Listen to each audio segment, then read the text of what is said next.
Hello, नमस्ते साथियों। कैसे हो आप सभी। आज हम इस क्लास में कक्षा 10 के गणित विषय की प्रश्नावली 3.3 का अध्ययन करेंगे।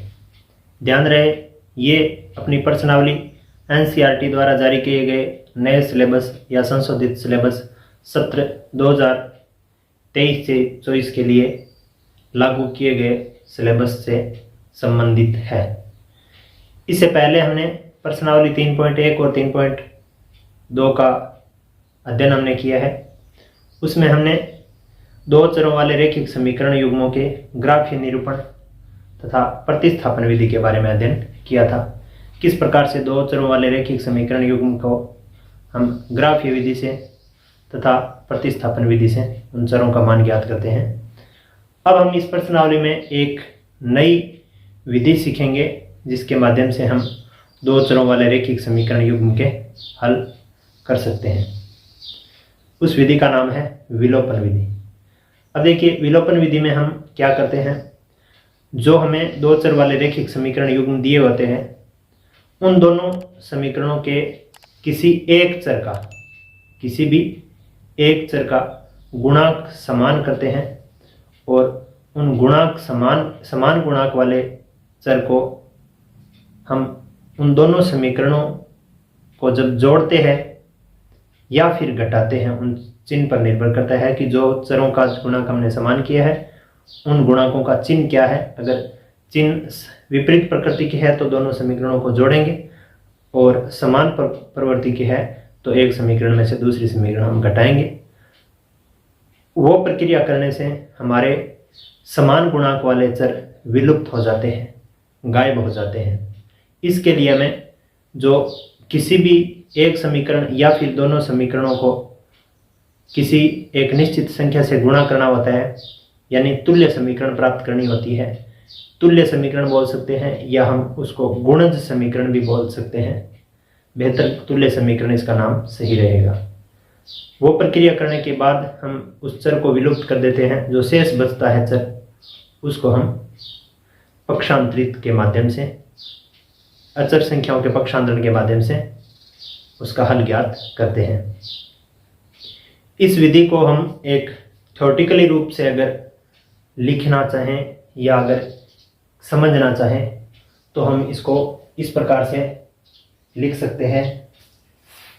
दो चर वाले रैखिक समीकरण युग्म के हल के लिए विलोपन विधि, एलिमिनेशन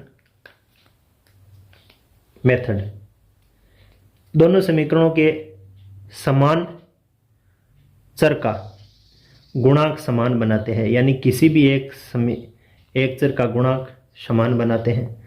फिर समीकरणों को या तो जोड़ा जाता है या फिर घटाव किया जाता है। समीकरणों के घटाव द्वारा उस चर को विलुप्त करके दूसरे चर का मान ज्ञात करने की विधि विलोपन विधि कहलाती है।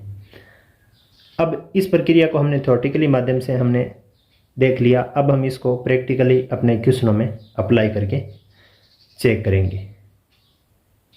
इसको चेक करने के लिए हम सबसे पहले अपनी प्रश्नावली के प्रश्न का एक बार अध्ययन कर लेते हैं, पढ़ लेते हैं। पढ़ने के बाद समझेंगे कि किस प्रकार से ये हम अप्लाई कर सकेंगे। देखिए, अपनी 3.3 प्रश्नावली गणित विषय की जो सत्र 2023-24 के संशोधित सिलेबस में प्रिंट होकर आई है उसका हम अध्ययन कर रहे हैं।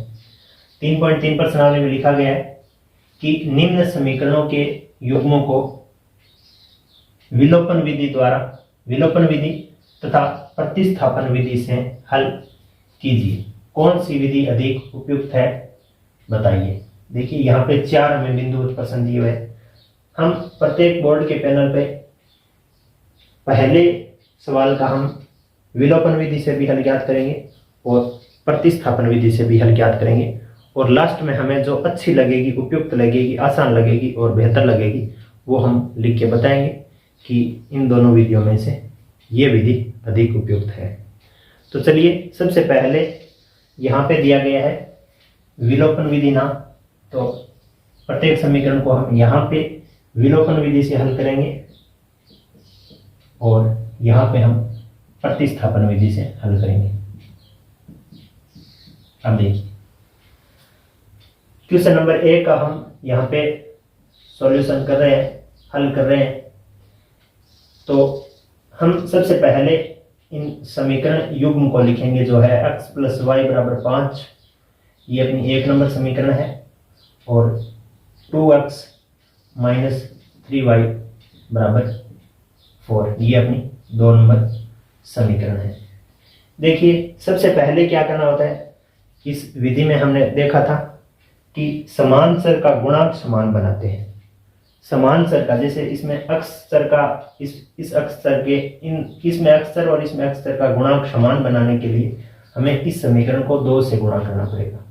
हम ऐसे भी लिख सकते हैं कि समीकरण अपनी 1 नंबर है, उसको समीकरण 1 को 2 से गुणा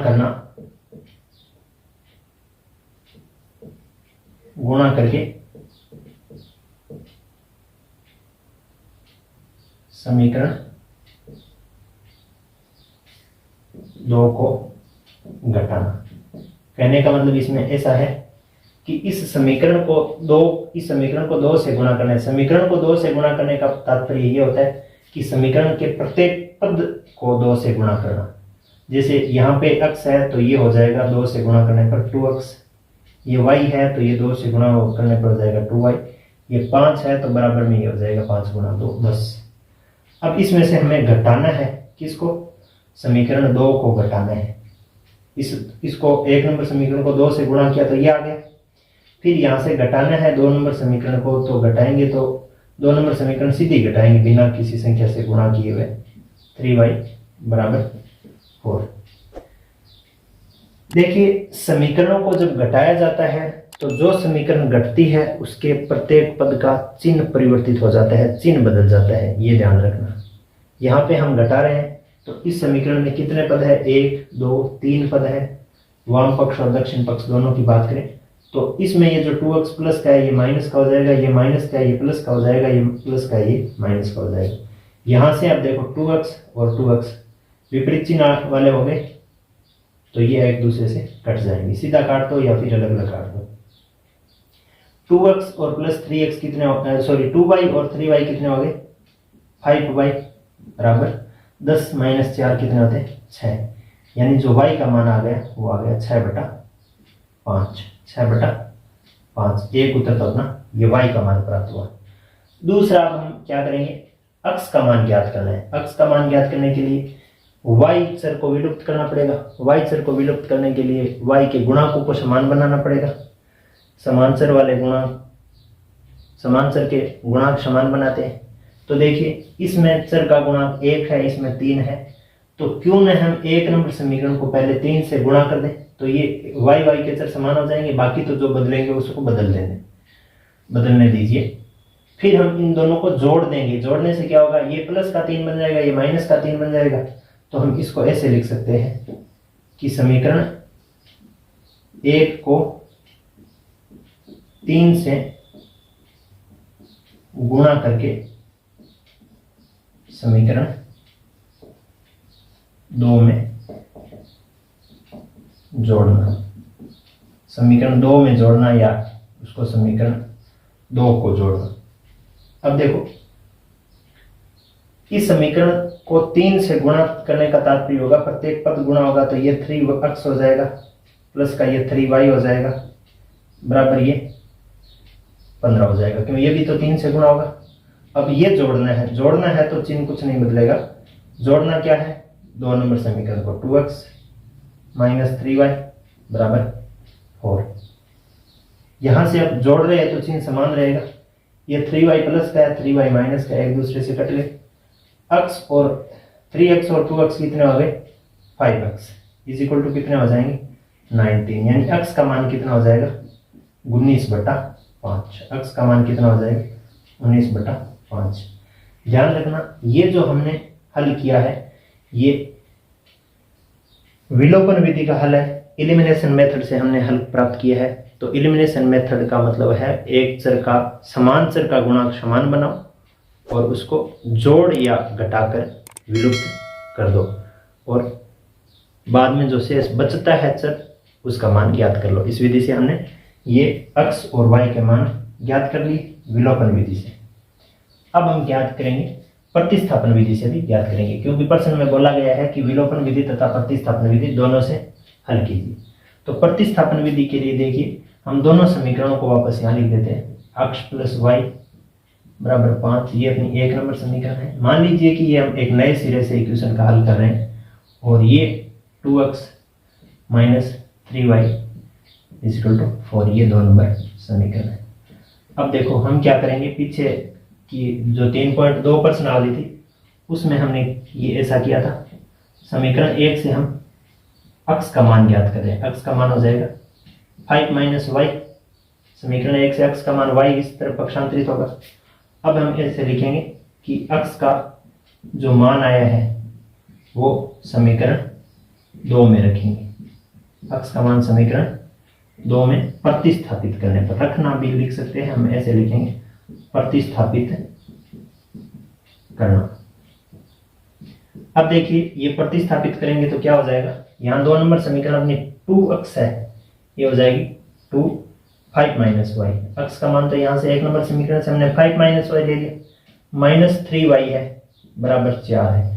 चलो ठीक है। अब ये 2 वितरित हो गया, वितरण नियम से ये 2 का अंदर जब वितरण होगा तो कितना हो जाएगा, 10 माइनस 2y माइनस 3y बराबर 4। यहाँ y दोनों देखो माइनस के है तो 2y और 3y माइनस के कितने होते हैं, 5y बराबर ये 4 के माइनस में कौन सा 10 जाएगा, ये इधर जो जुड़ रहा है ये माइनस में चला जाएगा। यानी जो y का मान आ जाएगा वो माइनस 6 बटा माइनस 5 आएगा। माइनस से माइनस कट गया तो y का मान कितना आ गया, 6 बटा 5। y का मान कितना आ गया, 6 बटा 5। अब हम क्या कर रहे थे प्रतिस्थापन विधि में, जो हमें एक चर का मान मिला है वो किसी एक समीकरण में प्रतिस्थापित करना है, चाहे वो पहली समीकरण में कर दो चाहे वो दूसरी समीकरण में कर दो। तो हम ऐसे लिखेंगे कि y का मान समीकरण 1 में प्रतिस्थापित करने पर, जरूरी नहीं कि 1 में ही करो, 1 में प्रतिस्थापित करना। देखो 1 में प्रतिस्थापित करते हैं, 1 नंबर समीकरण अपनी x प्लस वाई है तो हम क्या लिखेंगे, x प्लस 6 बटा 5 बराबर 5 लिखेंगे। यहाँ पे लघुत्तम आ जाएगा 5 और लघुत्तम आने के बाद यहाँ 5x प्लस 6 बचेगा, यहाँ 5 बचेगा। ठीक है, ये 5 यहाँ जाके गुणा हो जाएगा तो यहाँ 5x के बराबर में क्या जाएगा, ये गुणा होने के बाद 25 और उसमें से घटेगा, ये जो जुड़ रहा है ये इस तरफ घटेगा, यानी x का जो मान आएगा वो 19, तो ये घटा होने के बाद और ये 5 इसके बट्टा में आएगा।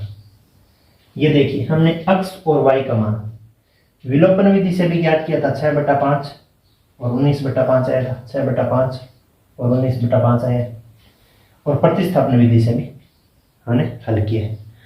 आपको कौन सी विधि उपयुक्त लगी, कौन सी सही सटीक और आसान लगी, वो आप अपने हिसाब से अलग नज़रिए से उत्तर दे सकते हो, लेकिन यहाँ पे जो बेहतर विधि है वो विलोपन विधि है। तो हम इसका उत्तर लिखेंगे कि यहाँ पे ऐसे लिखेंगे कि विलोपन विधि अधिक उपयुक्त है।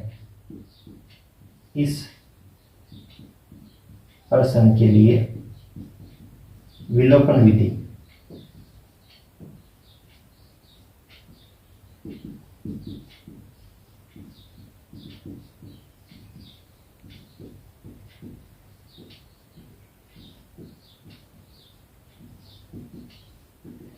इस प्रकार से हमने इस पहले प्रश्न के पहले बिंदुवत प्रश्न का हल हमने अपने बोर्ड के पैनल पे कर लिया है।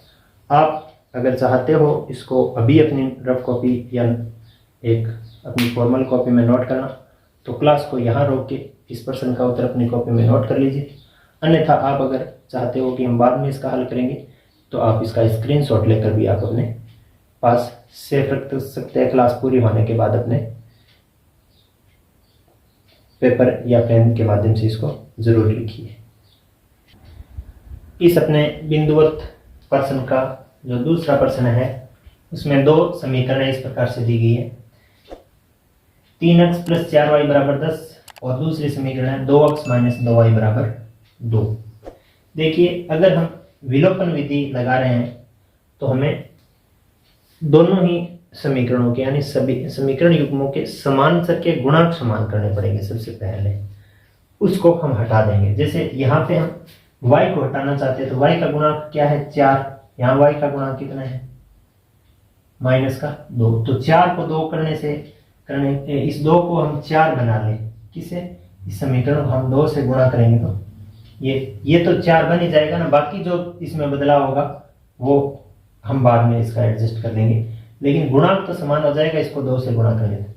तो हम ऐसे लिखेंगे कि जो अपनी समीकरण नंबर 1 है उसमें हम जोड़ेंगे समीकरण नंबर 2 को 2 से गुणा करके। ये वास्तव में ये लाइन है वो आप ऐसे हिंदी में एक लॉन्ग लाइन लिख सकते हो कि समीकरण 1 में समीकरण 2 को 2 से गुणा करके जोड़ने पर, यही इसका प्रारूप बन रहा है। देखो समीकरण 1 में जोड़ रहे हैं समीकरण 2 का दुगुना 2 से गुणा करके। अब देखो ये 1 नंबर समीकरण अपनी है वैसे की वैसे लिखेंगे 3x plus 4y equal to 10, और इस 2 नंबर समीकरण को 2 से गुणा करके इसमें जोड़ना है। इसमें जोड़ना है 2 से गुणा करेंगे तो ये तो 4x हो जाएगा, ये माइनस का 4y हो जाएगा और ये हो जाएगा इक्वल टू 4। ये भी 2 से, ये भी 2 से, ये भी 2 से गुणा। जोड़ना है तो चिन्ह नहीं बदलेगा, किसी का भी चिन्ह नहीं बदलेगा। तो ये गुणांक हट जाएगा, ये समान गुणांक हो गए, चिन्ह विपरीत है इसलिए तो जोड़ा था। ये 4y प्लस का 4y माइनस का, 3x और 4x कितने हो जाते हैं 7x बराबर 10 और 4 कितने हो जाते हैं 14। x का मान कितना आ गया 14/7 बराबर 2। x का मान कितना आ गया 2 प्राप्त हुआ। चलो इसी प्रकार अगर हम इसके x चर का गुणांक समान बनाना चाहें, यानी इस 3 को और इस 2 को एक जैसा बनाना चाहें, तो हमें क्या करना पड़ेगा, इस 3 को तो 2 से गुणा करना पड़ेगा, इस 2 को 3 से गुणा करना पड़ेगा, तब ये गुणज समान हो जाएंगे ना।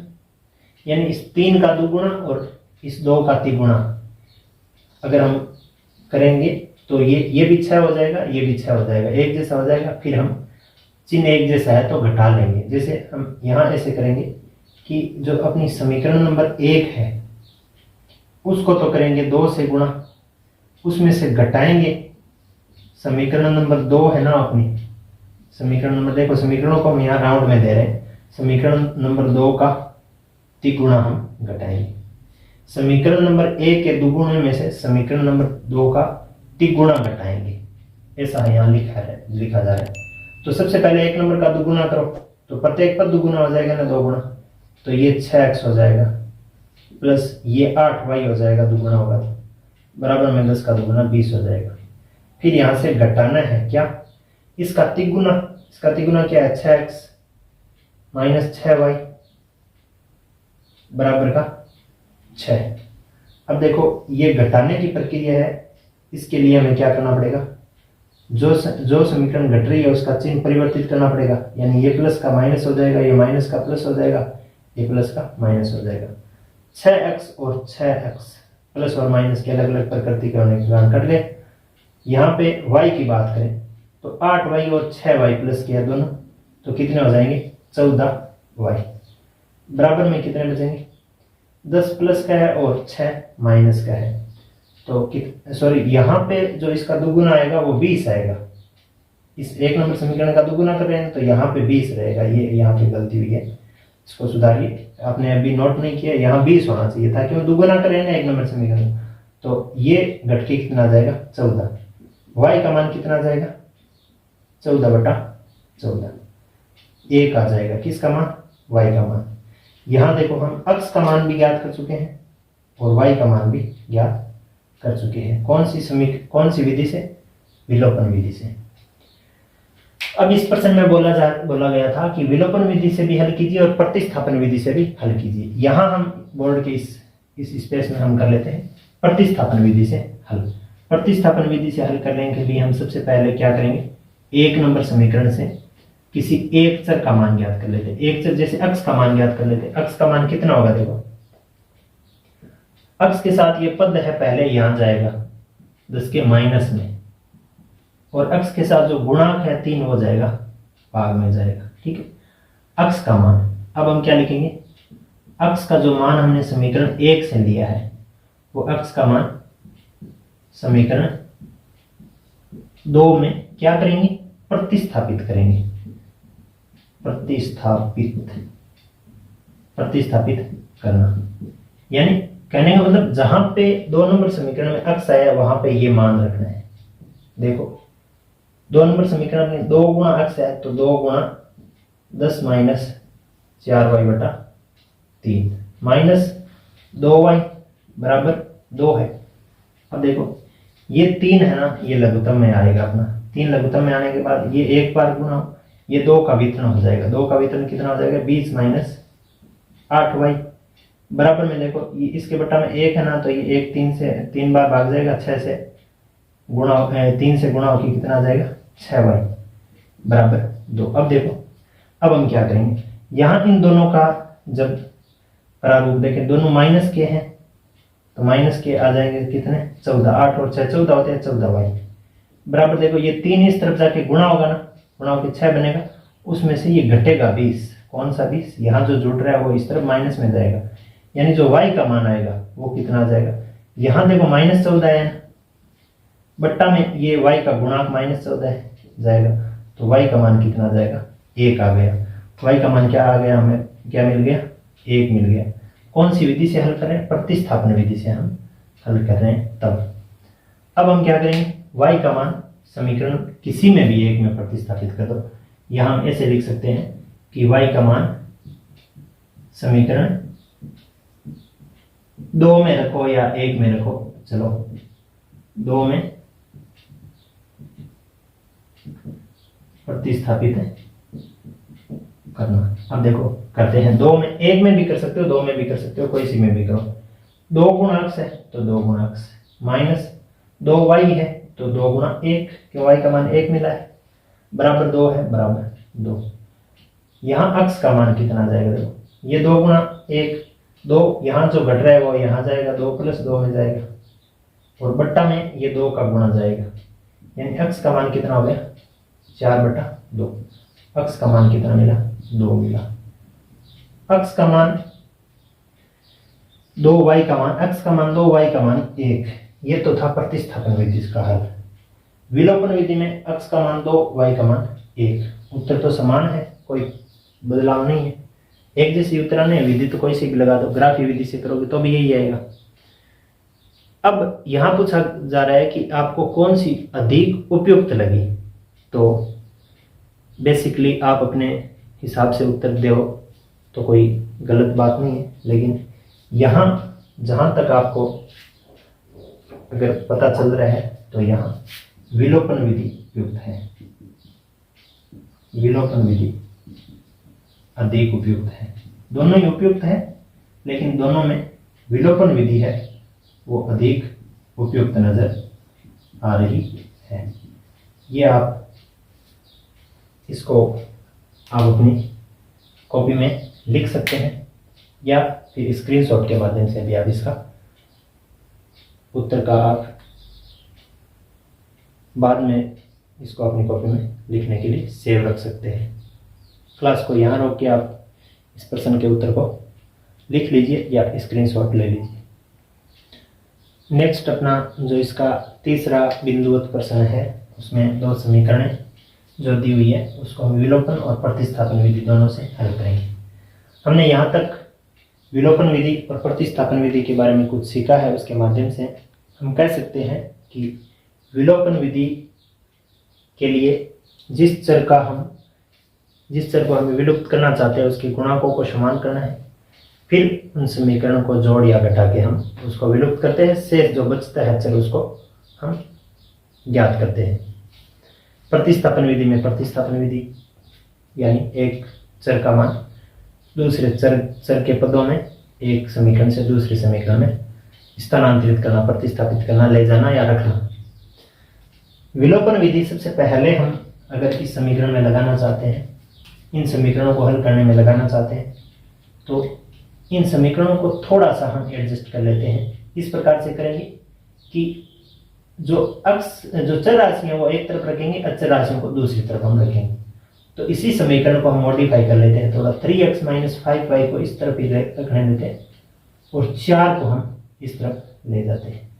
ये अपनी वास्तव में 1 नंबर समीकरण ही मानी जाए, 1 नंबर समीकरण ही है।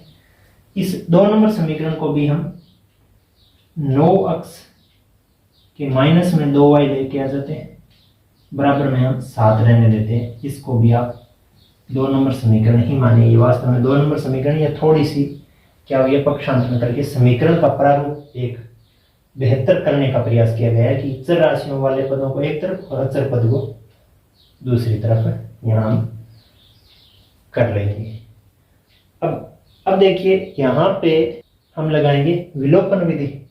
तो इसमें जो चर के गुणांक है, किसी एक चर का गुणांक, इसमें जैसे चर का गुणांक 3, एक चर x का गुणांक इसका 3 है, इसका 9 है, तो हम इस 3 वाले जो समीकरण है उसको हम 3 से गुणा कर देते हैं और उसमें से ये वाला हम घटा देंगे तो x तो गायब हो जाएगा।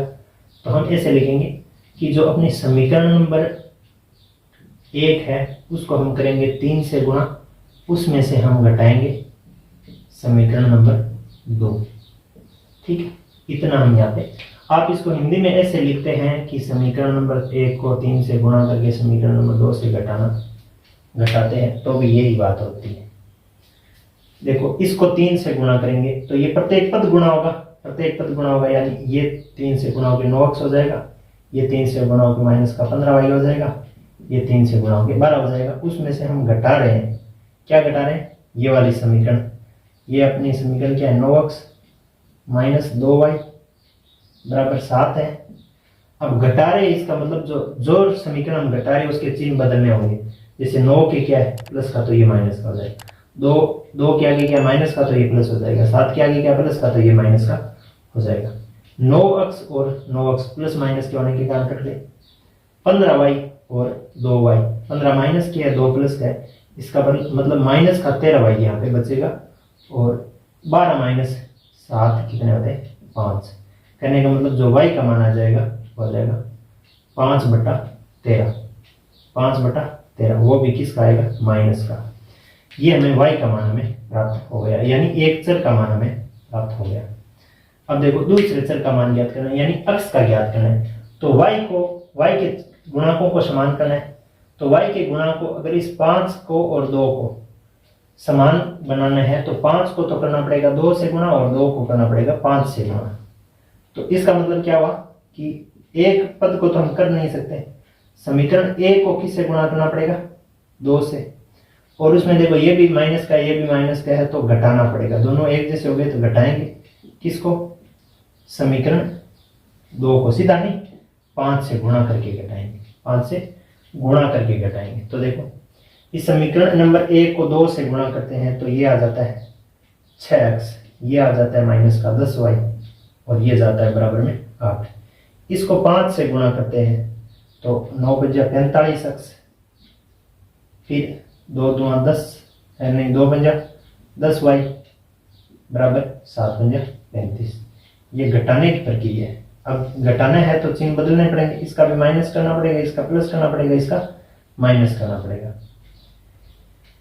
देखिए 45 तो माइनस के हैं और 6 प्लस के हैं, यहाँ 10 माइनस के हैं 10 प्लस के हैं, कट गए। 45 माइनस के और 6 प्लस के, इसका मतलब माइनस का 39x रहेगा, बराबर देखो 35 माइनस के 8 प्लस के, इसका मतलब माइनस का कितना रहेगा, 27 रहेगा। यानी x का जो मान आएगा वो माइनस का 27/39 रहेगा, माइनस का। माइनस से माइनस कट गया। अब ये देखो 3 से कट रहा है, ये 9 बार कट रहा है, ये 13 बार कट रहा है, यानी x का मान कितना आ जाएगा, x का मान कितना प्राप्त हो जाएगा, ऊपर तो 3 से कटेगा 9 बार और ये कटेगा 3 से 13 बार, यानी y का भी मान हमें प्राप्त हुआ और x का भी मान हमें प्राप्त हुआ। लेकिन कौन सी विधि से हुआ, विलोपन विधि से। हमें क्या करना है, दोनों ही विधियों को यहाँ पे अप्लाई करना है। कौन कौन सी को, पहले विलोपन को फिर प्रतिस्थापन को, कौन सी बेहतर लगती है वो हमें फिर बताना है। तो चलिए प्रतिस्थापन के लिए हम क्या करते हैं किसी भी एक समीकरण से, ये जरूरी तो नहीं है हम बार बार समीकरण 1 से कर रहे हैं, हम समीकरण 2 से भी हम किसी एक चर का मान ज्ञात करके पहली समीकरण में रख सकते हैं। किसी भी एक समीकरण से चर का मान ज्ञात करके दूसरी समीकरण में वहां पे स्थापित करना होता है।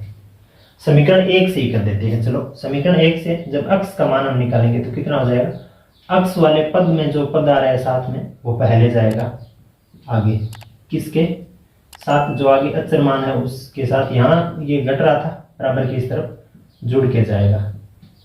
अक्स के साथ जो गुणांक है वो जाएगा भाग में, यानी जो अक्स का मान आएगा वो आएगा 4 + 5y/3।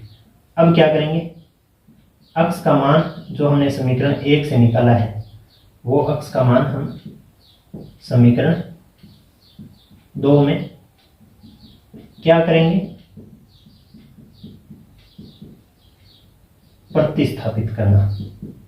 आप इसको यहां ऐसे भी लिख सकते हो, समीकरण 2 में रखना और प्रतिस्थापित करना एक ही बात है। अब 2 नंबर समीकरण में देखो 9 गुणा अक्स है तो हम लिखेंगे 9 गुणा अक्स की जगह ये प्रतिस्थापित करेंगे, देंगे 4 + 5y/3, ये प्रतिस्थापित कर दिया। फिर 2 नंबर समीकरण में -2y = 7 है। चलो 3 से ये 9 गुणन कट जाएगा कितनी बार, 3 बार। ये 3 अंदर वितरित होगा तो कितना हो जाएगा, 4 से गुणा होगा 4 × 12, 5 से गुणा होगा तो 15y, और ये माइनस का 2y = 7। 15y और माइनस का 2y कितना होता है, 13y। यहाँ देखो 7 के माइनस में जाएगा 12, यानी y का जो मान आ जाएगा वो यहाँ तो -5 बचेगा, बटा में 13 आएगा। y का मान कितना आ गया, -5/13। सभी सवालों का जो प्रारूप है वो समान ही है। यहाँ पे हम आगे क्या लिखेंगे, y का मान किसी एक समीकरण में प्रतिस्थापित करेंगे। यहाँ हम लिखेंगे y का मान समीकरण 1 में रख देते हैं। चलो समीकरण 1 में क्या करेंगे, प्रतिस्थापित करना। चलो 1 में प्रतिस्थापित करना मतलब 1 नंबर समीकरण में जहां पे y आया है वहां पे -5/13 करेंगे। तो ये 1 नंबर समीकरण ये है अपनी, ठीक है। 1 नंबर समीकरण 3 अक्स -5 गुणा y है तो 5 गुणा हम लिखेंगे -5/13 बराबर 4, ठीक है। अब देखो क्या हो जाएगा, ये 3 अक्स यहाँ माइनस माइनस गुणा होकर कितना हो जाएगा, प्लस का 25/13 बराबर 4। ध्यान देना यहां अब हम क्या करेंगे, ये जो 3 अक्स है इसके बराबर में क्या रखेंगे, 4 के माइनस में लेके जाएंगे किसको, 25/13 को। यहाँ 13 का लघुत्तम लेने के बाद कितना हो जाएगा, 13 × 52 -25 बराबर 3 अक्स का मान कितना हो जाएगा, देखो यहाँ 25 और 52 में से 25 घटता है तो कितना बचता है, 27/13। इसके गुणा में ये 3 और आ जाएगा, कौन सा, ये जो अक्स का था, ये 3 से ये कट जाएगा कितनी बार, 9 बार। यानी अक्स का वापस मान कितनी आ गया, 9/13 ही आ गया। ये 9/13 है वो एक अलग मेथड से प्राप्त हुआ है। यहाँ पे भी 9/13 प्राप्त हो गया था हमें, और अक्स का मान भी -5/13 प्राप्त हो गया था, लेकिन विधियां अलग अलग है। तो आप बताइए आप कौन सी विधि अधिक उपयुक्त मानते हैं। हम अपने पर्सनल राय के अनुसार इसका उत्तर लिख सकते हैं, आपको कौन सी अधिक उपयुक्त लगी। यहाँ आप इसका उत्तर ऐसे लिखिए कि यहाँ विलोपन विधि अधिक उपयुक्त है। कौन सी विधि अधिक उपयुक्त है, विलोपन विधि अधिक उपयुक्त है। विलोपन विधि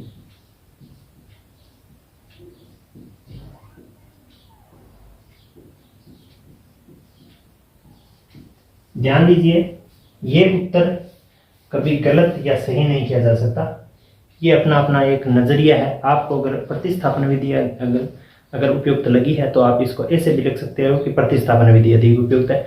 लेकिन प्रश्न को हल करने का जो तरीका है ये बहुत शॉर्ट रूप में चली, ये लॉन्ग तरीके से चली, थोड़ा गुणा भाग ज्यादा करना पड़ा, यहाँ कम ही गुणा भाग करना पड़ा, इसलिए हमें ये विलोपन विधि अधिक उपयुक्त नजर आ रही है। आपको अगर ये उपयुक्त नहीं लग रही है तो आप इसको प्रतिस्थापन भी लिख सकते हो। उत्तर गलत होने की संभावना बिल्कुल भी नहीं है। आप अपनी रफ कॉपी में इस क्लास को लिखिए तथा प्रत्येक सवाल का आप पुनः अभ्यास करेंगे तो बेहतर तरीके से समझ में आएगी। नेक्स्ट पैनल पे हम इसके नेक्स्ट क्वेश्चन की बात करेंगे। अगले अपने जो क्वेश्चन है वो इस प्रकार से दिए गए हैं। x बटा 2 प्लस 2y बटा 3 बराबर -1, x माइनस वाई बटा 3 बराबर 3। ये दोनों समीकरण हैं। यहाँ ध्यान देना, अपनी जो प्रश्नावली का नाम है वो दो चर वाले रैखिक समीकरण युग्म है, लेकिन यहाँ पे समीकरण रैखिक नहीं है, यानी जो चरों का गुणांक है वो पूर्णांक नहीं है, भिन्न संख्या आ गई। तो सबसे पहले हम क्या करेंगे, उस समीकरण को रैखिक समीकरण यानी एक पूर्णांक गुणांक वाली समीकरण बनाएंगे। ऐसा बनाने के लिए हमें क्या करना पड़ेगा, जो अपनी 1 नंबर समीकरण है इसमें भिन्न में क्या क्या है, 2 और 3। तो हम ऐसी कौन सी संख्या से गुणा करें कि उससे वो 2 भी नीचे वाला कट जाए और 3 भी नीचे वाला कट जाए, यानी इनका लघुत्तम क्या होता है उससे गुणा करेंगे। तो इसको हम 6 से गुणा करेंगे।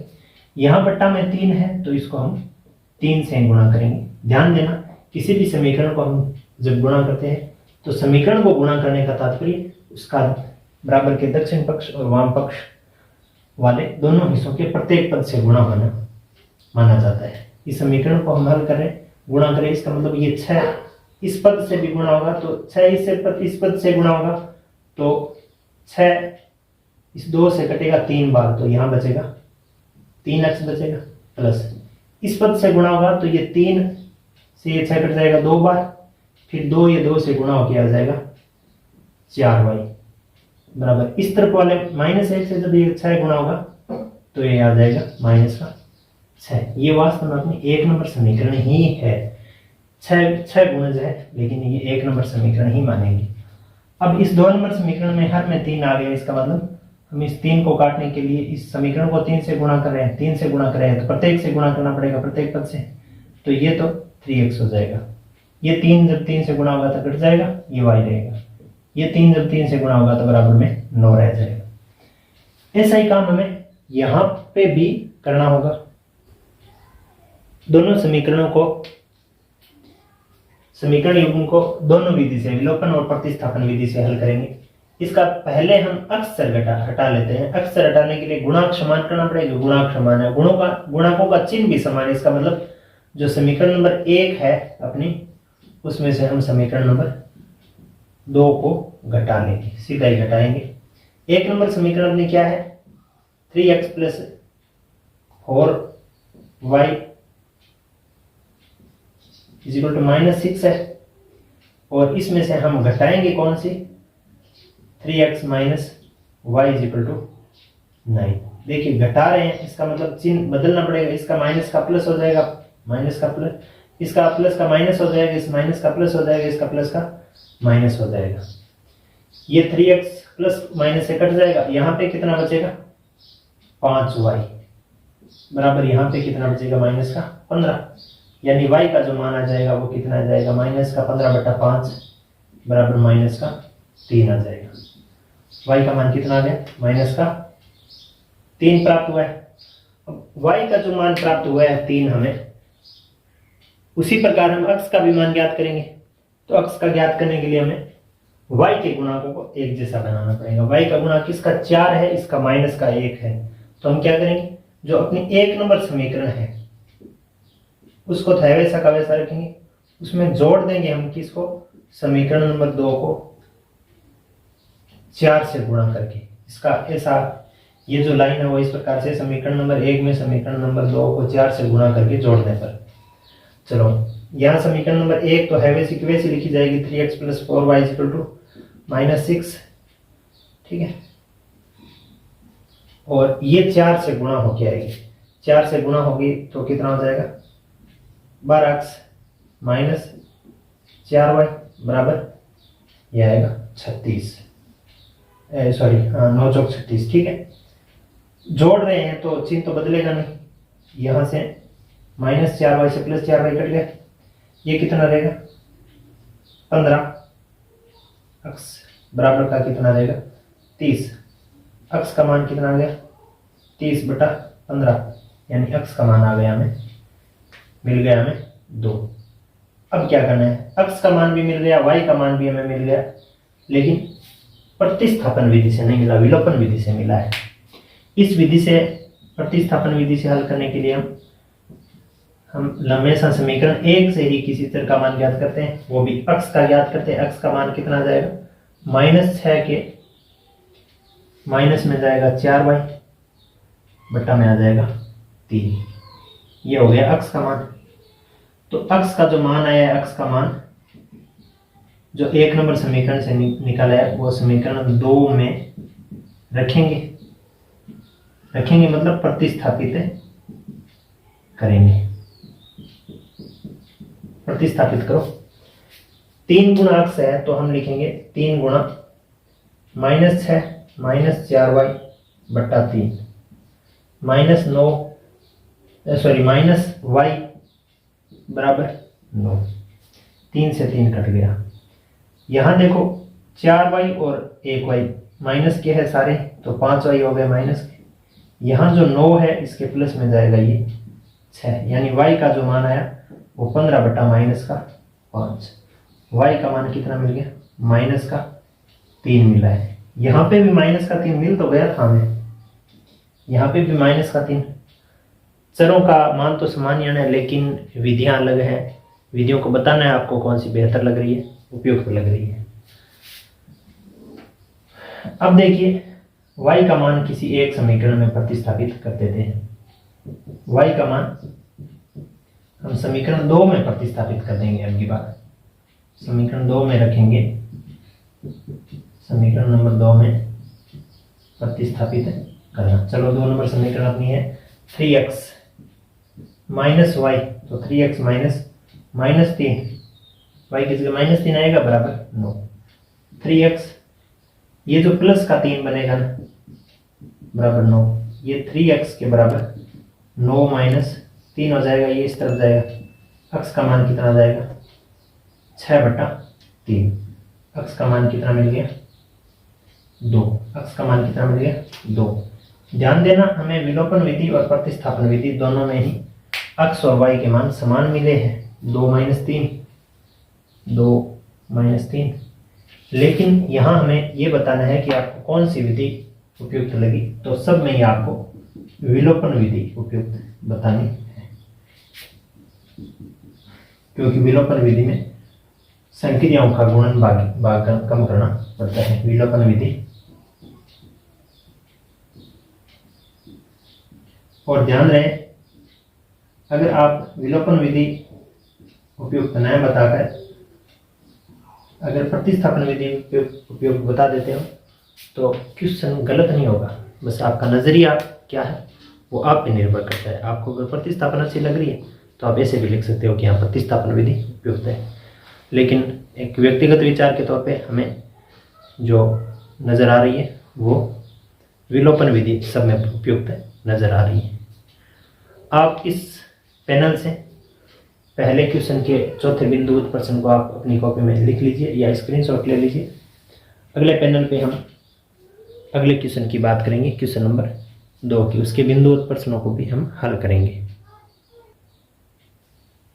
दूसरा क्वेश्चन इस प्रकार से दिया गया है हमें, निम्न समस्याओं में रैखिक समीकरणों के युग्म बनाइए। यानी रैखिक समीकरणों के युग्म कैसे बनते हैं, कोई भी हमें 2 चर मानने पड़ेंगे इन प्रकार के क्वेश्चनों में, और उन चरों के जो प्रश्नानुसार संगत संबंध दिए गए हैं उन संबंधों को जोड़ भाग के गुणा भाग के माध्यम से हम लिखेंगे और एक समीकरण बनाएंगे।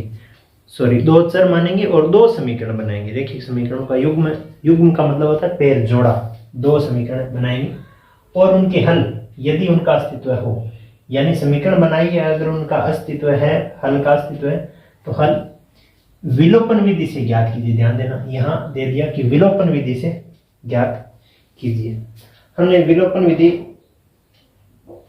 के बारे में पढ़ा था कि विलोपन विधि से हल कैसे ज्ञात करते हैं। विलोपन विधि से हल करने के लिए जो दोनों समीकरणों के समान चर है उनके गुणांकों को समान बनाकर जोड़ या घटाव द्वारा उस चर को विलुप्त करके दूसरे चर का मान ज्ञात करते हैं। तो यहाँ देखिए, अब हम बिंदुवत प्रश्न पढ़ते हैं और समीकरण बनाते हैं और समीकरणों का हल ज्ञात करते हैं, विलोपन विधि से ज्ञात करते हैं। पिछले प्रश्न में भी हमने गुणांकों को समान बनाने का तरीका हमने सीख लिया था। अब भी हम यहाँ पे इसका उपयोग करके आगे के प्रश्नों को भी हल करेंगे। देखिए, यदि हम अंश में 1 जोड़ दें तथा हर में से 1 घटा दें तो भिन्न 1 हो जाती है। और दूसरा, यदि हर में, अलग है कि 1 जोड़ दें, अगला है कि हर में 1 जोड़ दें तो वह 1/2 हो जाती है। वह भिन्न क्या है? ध्यान दीजिए, इस प्रश्न को शुरू करने की विधि सीखिए और लास्ट की जो लाइन है वो भी सीखिए। प्रश्न में कुछ बातें दी गई है और उन बातों के माध्यम से हमें कुछ पूछा जा रहा है। जो पूछा जा रहा है उसको हमें एक अपने हिसाब से एक संख्यात्मक मान के रूप में मानना पड़ेगा। कैसे? जैसे यहाँ पे लास्ट में पढ़ी, लास्ट लाइन पढ़ी कि भिन्न क्या है, वह भिन्न क्या है, तो हम लिखेंगे माना वह भिन्न, अपने तरफ से मान लेते हैं कि माना वह भिन्न। अब अपने तरफ से मान रहे हैं तो हम सीधी अचर भिन्न तो मान नहीं सकते, जैसे 5/9, 8/7, 4/3, ऐसे तो कुछ मान नहीं सकते। कोई चर मान ज्ञात मान लिख सकते हैं। फिर उन चरों में जो रिलेशन दिया गया है, संबंध या समीकरण दिए गए हैं, उसके हिसाब से उसको आगे सोल्व करेंगे तो उस चर का एक नियत मान प्राप्त हो जाएगा, निश्चित मान प्राप्त हो जाएगा। तो हम x और y के रूप में मानेंगे, उनका वहां पे एग्जैक्ट उत्तर दे देंगे। तो हम लिखेंगे कि माना वह भिन्न, भिन्न मान रहे हैं तो एक राशि x ऊपर और एक y नीचे होती है। नीचे वाली राशि जो हर होती है वो 0 नहीं होती है, कभी भी 0 के बराबर नहीं है। x/y है, जहां पे y नॉट इक्वल टू 0। अब चलो ये मान लिया हमने। अब प्रश्न के अनुसार हम भिन्न में संबंध बनाते हैं। क्या है? यदि हम अंश में 1 जोड़ दें तथा हर में से 1 घटा दें, यानी इसमें कहा गया है कि यदि हमने जो भिन्न मानी है उसके अंश जो ऊपर है x, उसमें 1 जोड़ दें और जो हर है जो नीचे हमने y माना है उसमें से 1 घटा दें, 1 घटा दें, यानी अंश में 1 जोड़ दें, हर में 1 घटा दें तो भिन्न का मान 1 प्राप्त होता है। ऐसा एक संबंध दिया गया है। चलो इस संबंध को थोड़ा रैखिक समीकरण में बदल लेते हैं, बाद में दूसरे संबंध को हम पढ़ेंगे। x+1 बराबर 1 के गुणा में कौन जाएगा? y-1 जाएगा। अब देखो यहाँ 1 से गुणा होकर 1 आएगा, x के माइनस में आ जाएगा ये y बराबर। देखो ये जो -1 है ना, इसके माइनस में ये 1 और जाएगा तो x - y बराबर कितना हो गया? -2। ये 1 नंबर संबंध हमें दिया गया है। रिलेशन बोल दो या समीकरण बोल दो, 1 नंबर समीकरण अपने यहाँ तक प्राप्त हुई है। कहाँ, किस बात से प्राप्त हुई है? इस बात से कि हम अंश में 1 जोड़ दें, यहाँ 1 जोड़ दिया, हर में 1 घटा दें, यहाँ 1 घटा दिया तो 1 में बदल जाती है तो बराबर में 1 प्राप्त होता है। इसका मतलब समीकरण ये अपनी हुई 1 नंबर। ठीक है, इसमें 2 चर राशियां रैखिक भी है।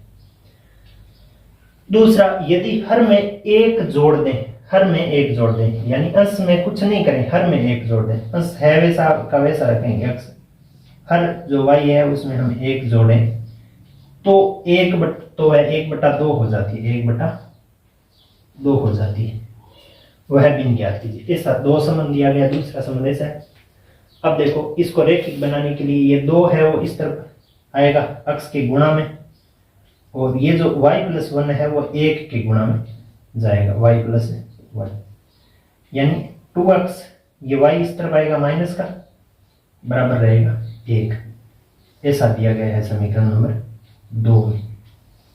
समीकरण नंबर 2 और समीकरण नंबर 1 को हमने प्रश्नानुसार लिख लिया। अब बस आगे जो प्रक्रिया हम पिछले प्रश्न में कर रहे थे वो प्रक्रिया ही यहाँ पे हमें करनी है। क्या प्रक्रिया हम कर रहे थे कि अगर विलोपन विधि हम लगा रहे हैं तो समान चर के गुणांकों को समान करना है सबसे पहले। तो यहाँ देखो इसमें हम पहले x का मान ज्ञात कर लेते हैं, तो y को हटा लेते हैं एक बार, तो y को हटाने के लिए देखो y का गुणांक यहाँ माइनस का 1, यहाँ माइनस का 1 है, इसका मतलब गुणांक है तो समान, लेकिन चिन्ह कैसे समान है, इसका मतलब पहले में से दूसरा घटाना पड़ेगा। हम लिखेंगे कि समीकरण जो अपनी 1 है उसमें से हम घटा रहे हैं समीकरण नंबर 2। सिर्फ इतना काम करें। समीकरण नंबर 1 लिख दो पहले, x माइनस वाई बराबर -2, उसमें से घटाएंगे हम कौन सी, समीकरण नंबर 2 कौन सी है, 2x minus y is equal to 1। घटा रहे हैं इसका मतलब चिन्ह बदलो, इसका भी बदलो, इसका भी बदलो, इसका भी बदलो। ये माइनस का वाई प्लस के वाई से कट गया, क्यों, चिन्ह बदलने के बाद प्लस का रहेगा। अक्स 1 प्लस का है, 2 माइनस का, इसका मतलब माइनस का अक्स रहेगा, बराबर में 2 माइनस का और 1 माइनस का 3 रहेगा। अक्स बराबर आ गया 3, अक्स का मान कितना आ गया 3।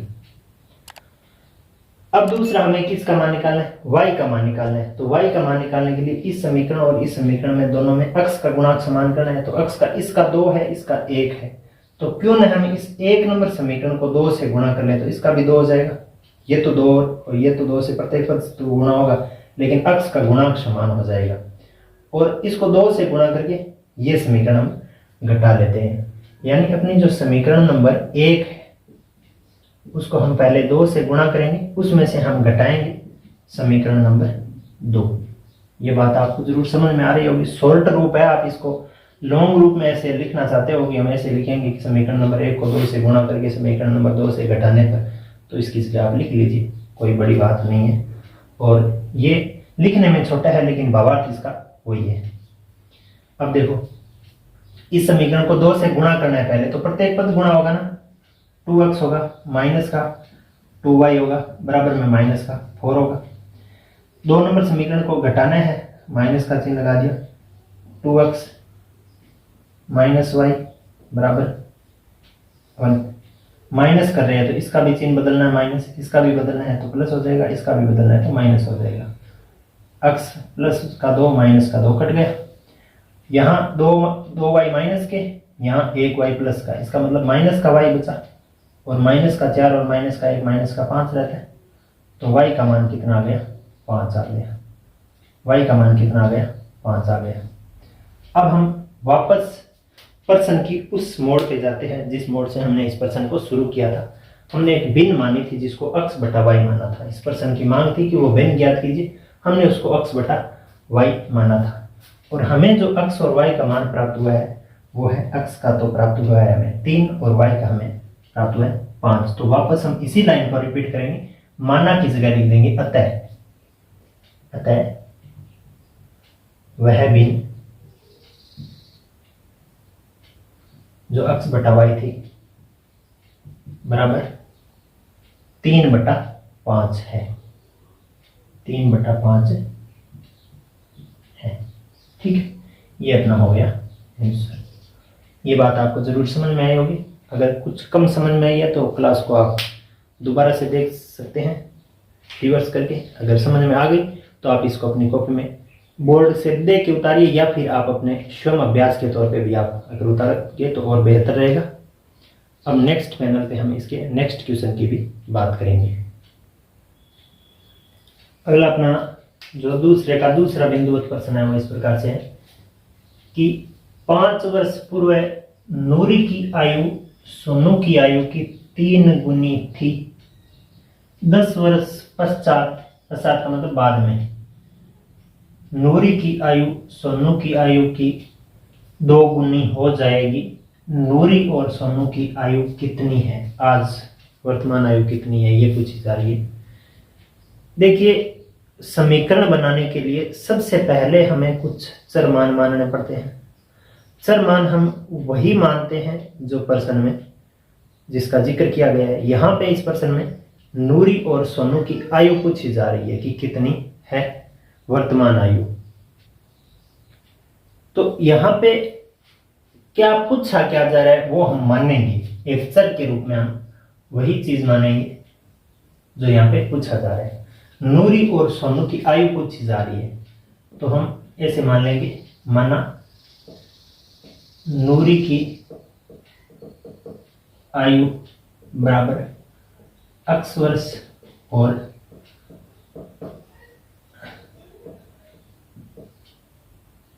सोनू की आयु बराबर y वर्ष है।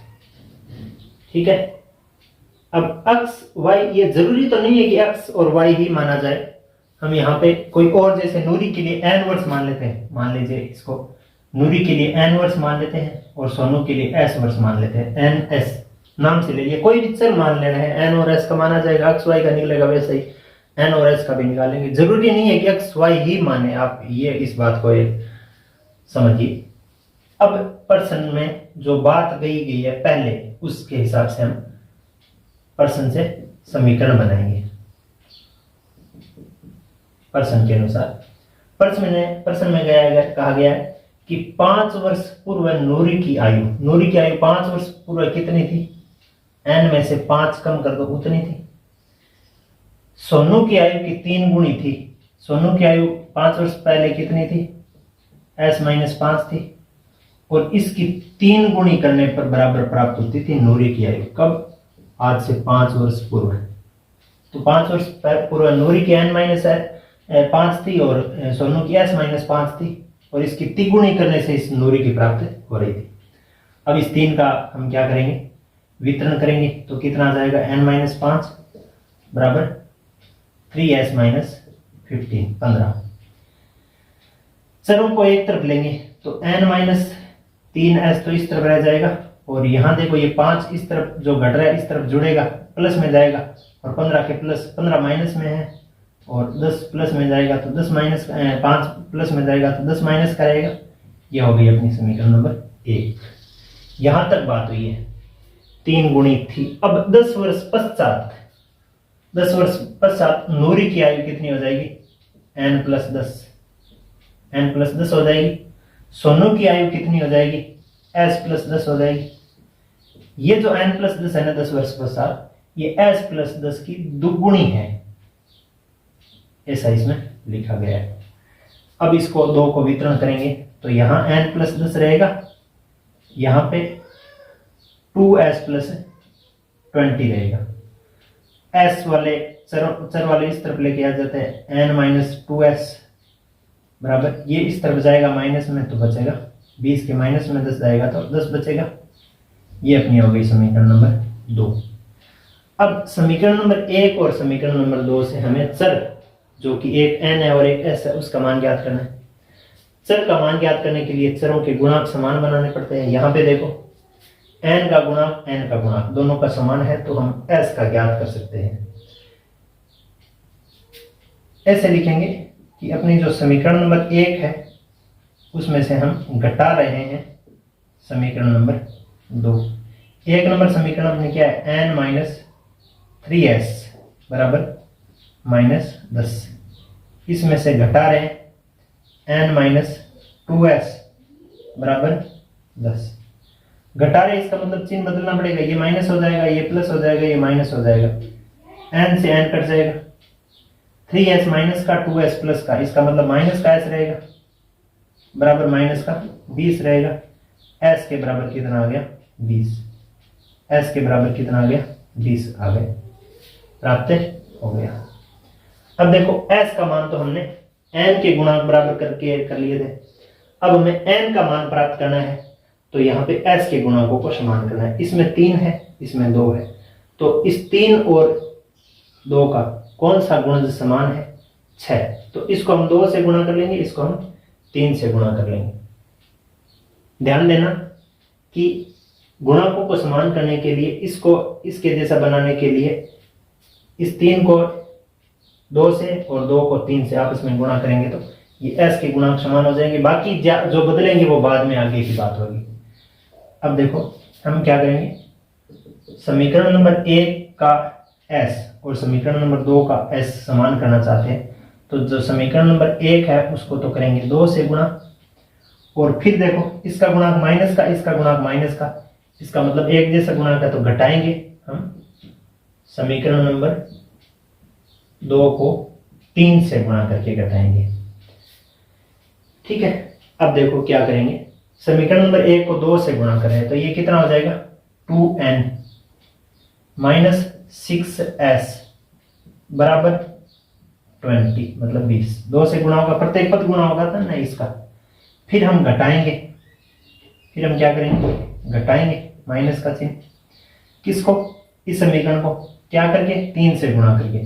तो ये हो जाएगा 3n, ये हो जाएगा माइनस का 6s बराबर में रह जाएगा 30।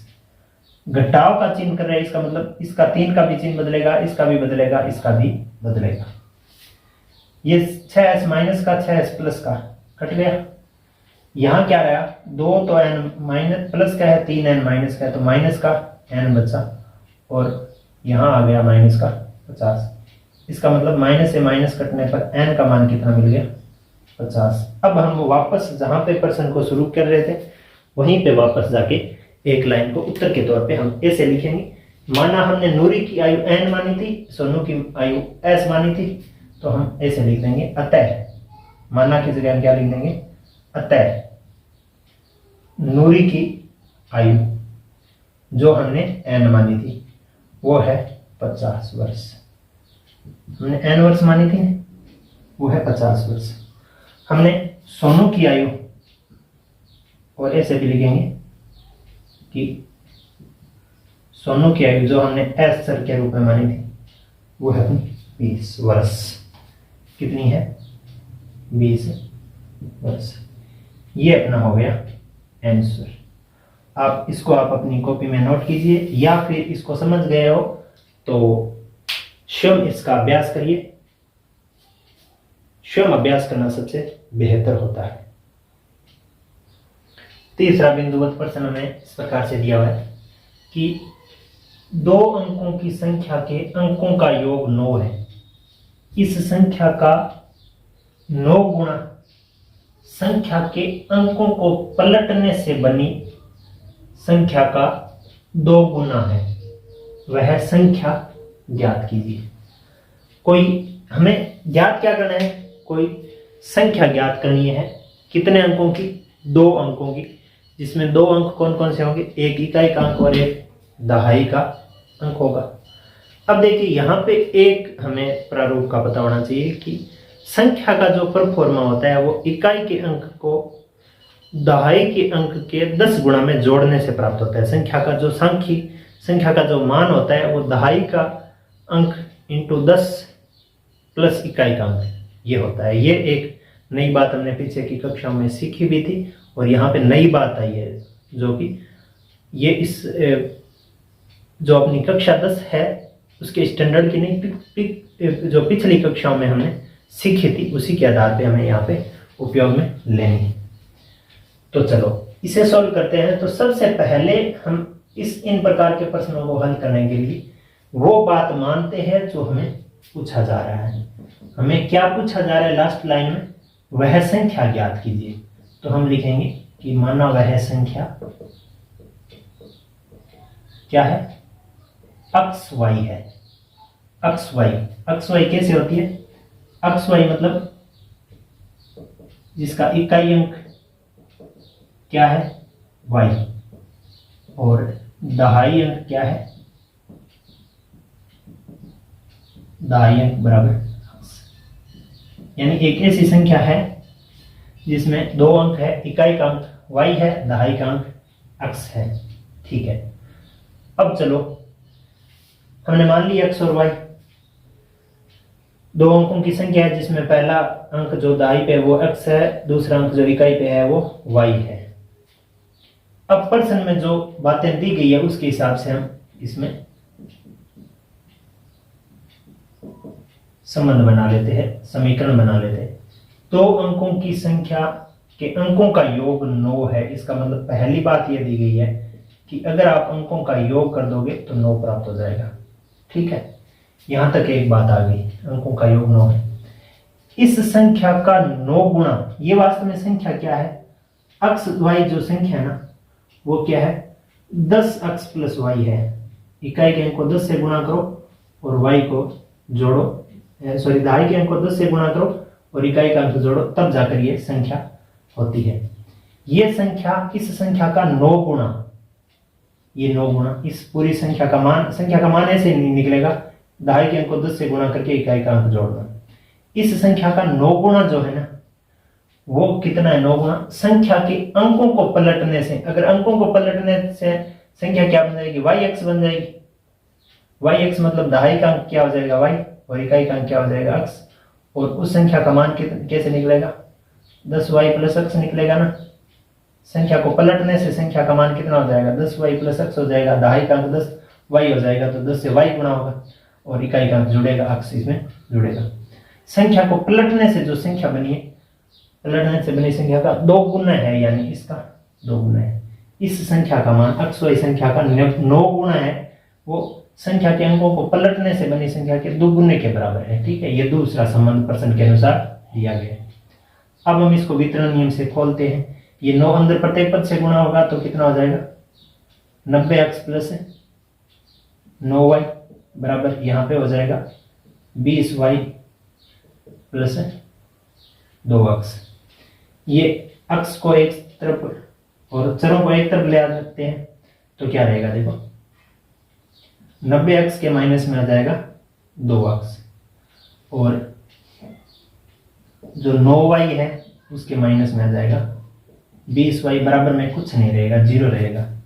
यहाँ पे देखो कितना हो जाएगा? 88x और माइनस का 11y बराबर 0। इनमें देखो कॉमन क्या है? 11 कॉमन आ रहा है, तो क्या बचेगा? 8x माइनस y बराबर 0, यानी ये 11 इसके भाग में जाएगा, तो क्या बचेगा? 8x माइनस y बराबर 0। ये अपनी 2 नंबर समीकरण हो गई। ठीक है, ये 2 नंबर समीकरण कैसे हुई, इस बात को आप समझिए कि जब कोई भी संख्या होती है जिसका इकाई का अंक x और दहाई का अंक y होता है, जैसे मान लीजिए अपने संख्या है 15, तो इसका इकाई का अंक और दहाई का अंक अगर हम देखें, इकाई और दहाई के अंक, तो हमने 1 को 10 से गुणा किया दहाई के अंक को, फिर 5 जोड़ा, यानी स्थानीय मान वाली जो तरीका है ना, वो यहाँ पे लागू होता है। अब देखिए समीकरण नंबर 1 और 2 से हमें x और y के मान निकाल के वो संख्या निकालनी। तो x और y का मान कैसे निकलता है? x और y का मान निकालने के लिए चरों का गुणांक समान करना पड़ता है, जिसको हमें विलोपित करना है, या विलोपित करना है, घटाना है, हटाना है। y और y इसका गुणांक एक जैसा है, तो एक जैसा है, और जो गुणांकों का चिन्ह है वो भी अलग अलग है। इसका मतलब हम जोड़ेंगे समीकरण 1 प्लस समीकरण 2 करेंगे। देखो समीकरण नंबर 1 अपनी क्या है? x प्लस y बराबर 9। समीकरण नंबर 2 अपनी क्या है? 8x माइनस y बराबर 0। ये हट गया। x का मान कितना है? यहाँ 9x हो गया बराबर में 9, x के बराबर 9 बटा 9। x का मान कितना आ गया? 1। x का मान कितना मिला है? 1 प्राप्त हुआ है। ठीक इसी प्रकार हम y का मान भी निकालेंगे। तो y का मान निकालने के लिए हमें क्या करना पड़ेगा? x के गुणांकों को समान करना पड़ेगा। तो हम समीकरण नंबर 1 को करेंगे 8 से गुणा, समीकरण नंबर 1 को 8 से गुणा करेंगे, और उसमें से हम घटाएंगे समीकरण नंबर 2 को, समीकरण नंबर 2 को। तो घटाने से देखो इसको 8 से गुणा करते हैं तो कितना आ जाएगा? 8x प्लस का 8y बराबर 8 ना 72। यहाँ पे देखो 8x माइनस y बराबर का 0। तो यहाँ घटा रहे हैं तो यह चिन्ह बदलेगा, ये माइनस हो जाएगा, ये प्लस हो जाएगा, ये तो कुछ भी रहो, ये कट जाएगा। यहाँ रहेगा 9y बराबर 72। y का जो मान आएगा वो आ जाएगा 72 बटा 9, y का मान आ जाएगा।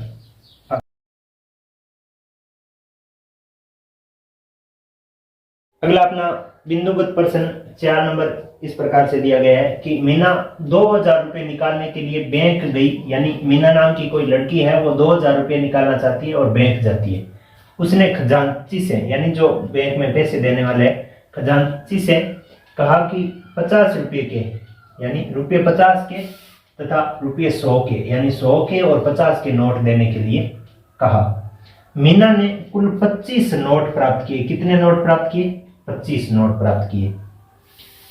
ज्ञात कीजिए कि उसने 50 रुपये के और 100 रुपये के कितने कितने नोट प्राप्त किए। देखिए, इस प्रकार के प्रश्नों को हल करने के लिए जो बात पूछी जाती है लास्ट में उसको हमें एक चर के रूप में सबसे पहले शुरुआती अपनी स्टेप है उसमें हम मानते हैं। तो इसको सॉल्व करने के लिए हम पीछे के क्वेश्चनों की तरह इसमें करेंगे कि माना मीना ने रुपये 50 के नोट प्राप्त किए। कितने नोट मान लेते हैं हम? अक्स नोट मान लेते हैं, ठीक है। और मीना ने रुपये 100 के जो नोट प्राप्त किए वो कितने लिखेंगे हम? वाई, ठीक है। अब दो चीज मानने के बाद, दो चरों को मानने के बाद हम प्रश्न के अनुसार उन चरों के साथ संबंध बनाते हैं जिसके हम समीकरण नाम देते हैं। चर में क्या कहा गया है कि मीना 2000 रुपये निकालती है और खजांची से 50 रुपये को और 100 रुपये के नोट देने के लिए कहती है, ठीक है।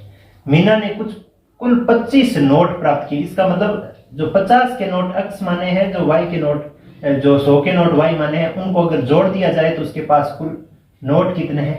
25। एक नंबर समीकरण ये हो गई। दूसरी इसमें तथ्यात्मक बात यह है कि जो ये दूसरी बात थी। पहली, इसको ऐसे भी हम 2 नंबर पे ये लिख सकते थे, पहले नंबर पे ये लिखनी चाहिए थी हमें कि उसने खजांची से 50 रुपए के और 100 रुपए के नोट से 2000 रुपये बना लिए। इसका मतलब अक्स नोट जो 50 रुपये के लिए थे, 50 रुपये के नोटों की संख्या कितनी है? अक्स, तो उसका मूल्य कितना हो जाएगा? 50 अक्स। और 100 रुपये के नोटों का मूल्य संख्या कितनी है? वाई, तो उसका मूल्य कितना हो जाएगा? 100 गुणा वाई। इनको जोड़ दिया जाए तो रुपये हो जाते हैं 2000। ये एक नंबर पे पहले शुरू में दिया गया था, ये 2 नंबर पे दिया गया है कि नोटों का योग 25 है। अब देखो, एक नंबर समीकरण से हम क्या करते हैं? समीकरण नंबर 1 में से 50 कॉमन ले लेते हैं। समीकरण नंबर 1 से हम 50 यहां पे कॉमन लेके लिखते हैं तो x प्लस 2y रहेगा, बराबर कितना है? 2000। ये 50 इस तरफ जाएगा तो x प्लस 2y बराबर कितना हो जाएगा? 2000 बटा 50। ये कट जाएगा। 200 से कितनी बार कटेगा? 25 बार। सॉरी, 5 से कितनी बार कटेगा? 40 बार, ठीक है। यानी एक नंबर समीकरण अपनी x प्लस 2y है बराबर है 40। ये एक नंबर समीकरण है। और 2 नंबर समीकरण क्या है कि नोटों की संख्या 25 है। इसका मतलब x और y को जोड़ दिया जाए, x प्लस y कर दिया जाए तो वो आ जाती है 25। ये है अपनी 2 नंबर समीकरण। अब इसको विलोपन विधि से हल करना है। विलोपन विधि से हल करने के लिए चर के गुणांक समान करने होते हैं। यहाँ पे ऑलरेडी गुणांक समान है तो हम क्या करेंगे? समीकरण नंबर 1 में से घटा देंगे समीकरण नंबर 2। ये बात आपको जरूर समझ में आ रही होगी। देखो, समीकरण नंबर 1 अपनी क्या है? x प्लस 2y बराबर 40 और उसमें से हम घटाएंगे x प्लस y बराबर 25। घटाएंगे तो चिन्ह बदलेगा। अगर घटाना है तो चिन्ह बदलना है। जिसको हम घटा रहे हैं उसके चिन्ह बदलेंगे। बदलने से देखो, ये x और ये माइनस का x कट गया। 2y में से 1y गया तो y बचा। 40 में से 25 माइनस हो जाएंगे तो कितना बचेगा? 15। इसका मतलब y का मान तो प्राप्त हो गया। हम y का मान का तात्पर्य यहाँ पे क्या है? 100 के नोटों की संख्या तो हमें प्राप्त हो गई कि 100 के नोट तो 25 है। अब हम इसको सीधा ऐसे नहीं बता सकते कि 100 के 25 है 15, सॉरी 100 के नोट 15 है तो ये स्वाभाविक तौर पे 10 होगा। लेकिन विलोपन विधि से निकालना है x का मान। x का मान विलोपन विधि से निकालने के लिए y को हटाना पड़ेगा। y को हटाने के लिए y के गुणांकों को बराबर करना पड़ेगा, चिन्हों को विपरीत करना पड़ेगा। तो यहाँ पे देखो, इसमें y का गुणांक कितना है? 2, इसमें 1। तो हम क्या करेंगे कि जो समीकरण नंबर 1 है ना, उसको तो है वैसा का वैसा रख देंगे। उसमें से हम घटा देंगे समीकरण 2 को दुगुना करके। समीकरण नंबर 2 को 2 से गुणा करके घटा देंगे तो क्या आ जाएगा? देखो, समीकरण नंबर 1 अपनी क्या है? x प्लस 2y बराबर 40। उसमें से हम घटा रहे हैं क्या, इसका दुगुना। इसका दुगुना मतलब 2x प्लस 2y बराबर 50 आएगा, क्योंकि दुगुना करें तो प्रत्येक पद का दुगुना करना पड़ेगा। पर दुगुना कर क्यों रहे, इस y के गुणांक को समान करने के लिए। माइनस कर रहे हैं तो ये माइनस का हो जाएगा, ये माइनस का हो जाएगा, ये माइनस का हो जाएगा। 2y प्लस का 2y माइनस का, अक्स ये प्लस का है और ये माइनस का 2 है, तो माइनस का अक्स रहेगा। बराबर में क्या रहेगा देखिए, तो माइनस का ये अक्स बचेगा, माइनस के अक्स के बराबर माइनस का 10। इसका मतलब अक्स का जो मान आएगा वो कितना जाएगा, 10। अब हम वापस इस प्रश्न को जहां से शुरू कर किया था वहीं से वापस लिखेंगे कि मीना ने 50 रुपए के नोट प्राप्त किए 10 और मीना ने 100 रुपये के नोट प्राप्त किए, 100 रुपये के नोट प्राप्त किए 15। ठीक है, इस बात को हम यहाँ पे वापस से लिख के बताएंगे कि अतः मीना ने 50 रुपये के नोट प्राप्त किए। इस प्रकार से इस बिंदुवत प्रश्न का हमने हल करके बोर्ड पे रखा। आप इसको अपनी कॉपी में लिखिए और स्वयं दोबारा से अभ्यास कीजिए कि इस प्रश्न का हल किस प्रकार से प्राप्त हुआ। अगला अपना इसका प्रश्नावली का अंतिम क्वेश्चन है, या दूसरे प्रश्न का 5वां जो बिंदुवत प्रश्न है वो अंतिम प्रश्न है। इस प्रकार से है, किराए पर पुस्तक देने वाले किसी पुस्तकालय का प्रथम 3 दिनों का एक नियत किराया है, यानी प्रथम 3 दिन तक फिक्स किराया लगता है, तथा उसके बाद प्रत्येक अतिरिक्त दिन का अलग किराया है। सरिता ने 7 दिनों तक एक पुस्तक रखने के लिए 27 रुपये अदा किए, जबकि सुशी ने एक पुस्तक 5 दिनों तक रखने के लिए रुपये 21 अदा किए। नियत किराया तथा प्रत्येक अतिरिक्त दिन का किराया ज्ञात कीजिए। ज्यादा हमें इसमें जो सोचना है वो यही है कि प्रश्न शुरू कहाँ से करें, तो शुरू वहीं से करेंगे जो बात पूछी जा रही है। यहाँ पे नियत किराया माना, नियत किराया जो 3 दिन का है उसको हम x रुपये मान लेते हैं। 3 दिनों का नियत किराया कर रखा है, 3 दिनों का एक नियत किराया है। यहाँ देखो 3 दिन तक रखोगे तो वो फिक्स रुपये लगेंगे, x रुपये है। तथा अतिरिक्त दिन का, अगर नियत किराया 3 दिन के बाद का जो एक भी दिन हो गया, अतिरिक्त दिन का किराया है हम मान लेते हैं y रुपये। अब देखिए प्रश्न में क्या दिया गया है, तो प्रश्नानुसार हम समीकरण बनाते हैं कि पुस्तकालय में 3 दिनों का किराया नियत है, उसके बाद का अतिरिक्त का किराया अलग से दिया जाता है। सरिता ने 7 दिनों तक पुस्तक रखी और उसके लिए उसे 27 रुपये देने पड़े। इसका मतलब उसको 7 दिनों तक, 3 दिन का तो है ना, 1 2 3 4 5 6 7, इन 3 दिनों का तो नियत किराया लग गया x, फिर इसका भी y रुपये लगा, हर दिन का y रुपये लगा। इसका मतलब 4 दिनों तक y रुपये लगा, पर 4 y रुपये अलग देने पड़े उसको। 7 दिन कब होंगे, 3 दिनों का तो फिक्स किराया है, ये x रुपये हो गए, फिर 4 दिन अतिरिक्त दिन हो गए, 4 अतिरिक्त दिन हो गए, तो उसके लिए 4 y और जुड़ गए, तो इस प्रकार कुल मिलाकर उसके कितने रुपये हो गए, 27 रुपये। ठीक है, 1 नंबर समीकरण तो ये हो गई। दूसरी, सुशी नाम की कोई लड़की थी, उसने क्या किया, 5 दिनों तक पुस्तक रखी, 1 2 3 4 5 दिनों में इन 3 दिनों का तो किराया फिक्स था, x रुपये नियत था, फिर उसके 2 दिन और अतिरिक्त हो गए, तो 2 गुना अतिरिक्त दिन का कितना रुपये लगता है, y रुपये, तो 2y हो गया। रुपये कुल मिलाकर जुड़ के कितने हो गए, 21 हो गए। इस प्रकार से ये दोनों समीकरण कैसे बने, वो बात समझना जरूरी है कि 7 दिन लगे, इसका मतलब 3 दिनों का तो x हो गया, फिर प्रत्येक दिन का y होता है तो 4y हो गया, जुड़ के कितना हुआ, 27। 5 दिन रखती है सुशी, तो 3 दिन का तो x हो गया, 2 अतिरिक्त दिनों का 2y हो गया, और 1 अतिरिक्त दिन का y रुपये लगता है। अब देखो समीकरण 1 और समीकरण 2 से x और y का मान ज्ञात करना है, यानी नियत किराया और अतिरिक्त किराया, हम अतिरिक्त दिन का किराया हम ज्ञात करना चाहते हैं। x गुणांक को हटा सकते हैं हम, y गुणांक को हटा सकते हैं।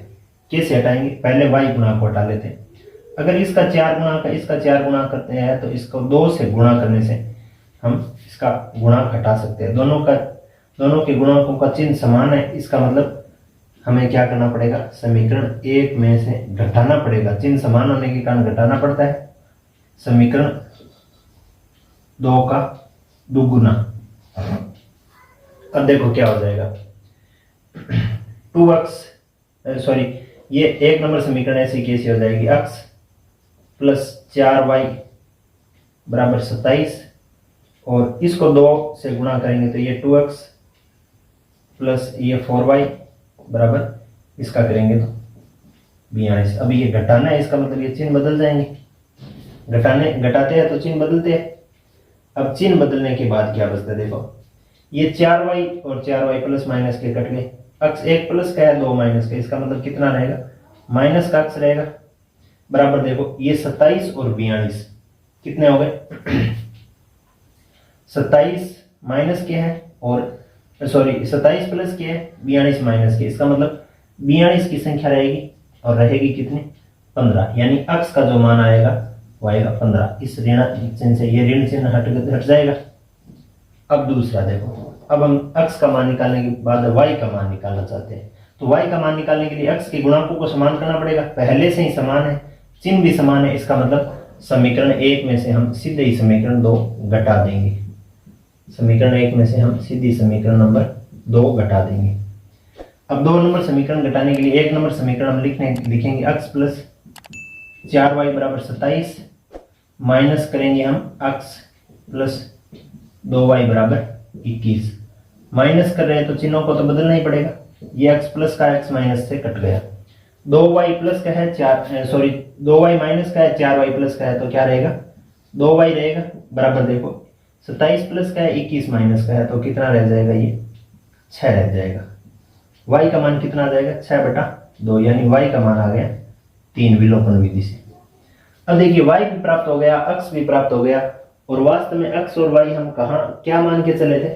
x को तो मान के चले थे नियत किराया, यानी 3 दिन का नियत किराया, और y को मान के चले थे प्रत्येक दिन का अतिरिक्त किराया। तो अब वापस हम यहाँ पे इसको लिख के बता देंगे। अतः नियत किराया जो 3 दिन का था, जिसको हमने x माना था, वो कोष्टक में लिख देंगे। वो तो आ गया 15 रुपये, यानी 3 दिनों का फिक्स किराया लगता है 15 रुपये। और अतिरिक्त किराया, अतिरिक्त दिन का किराया, यानी एक भी दिन अगर अतिरिक्त हो गया तो किराया कितना देना पड़ेगा? जिसको हम क्या मान रहे थे? y मान रहे थे, वो हो जाएगा 3 रुपये। इस प्रकार से इस प्रश्न को कर लेने के बाद हम प्रश्नावली के अंतिम प्रश्न तक पहुंचे। आप इसको अपनी कॉपी में नोट कर लीजिए। अगर ये क्लास आपको पसंद आ रही है तो क्लास को लाइक कर दीजिए, चैनल को सब्सक्राइब कर दीजिए तथा हमें सपोर्ट करने के लिए एक अच्छा सा कमेंट लिख के बताइए कि इस प्रकार की क्लासें आपको कैसी लग रही है। अगर उसमें कुछ आपको कमियां नज़र आ रही है तो वो भी हमें लिख के ज़रूर बताइएगा। क्लास को पूरा देखने के लिए बहुत बहुत धन्यवाद आपका। Thanks for watching complete class. इस क्लास को आपके अन्य भाई बंधु तथा फैमिली मेम्बर तक पहुंचा सकते हैं। अगर आपको लगता है कि ये क्लास किसी अन्य भाई बंधु के काम की है तो वहां तक इसको शेयर ज़रूर कीजिएगा। बहुत बहुत धन्यवाद। Thank you.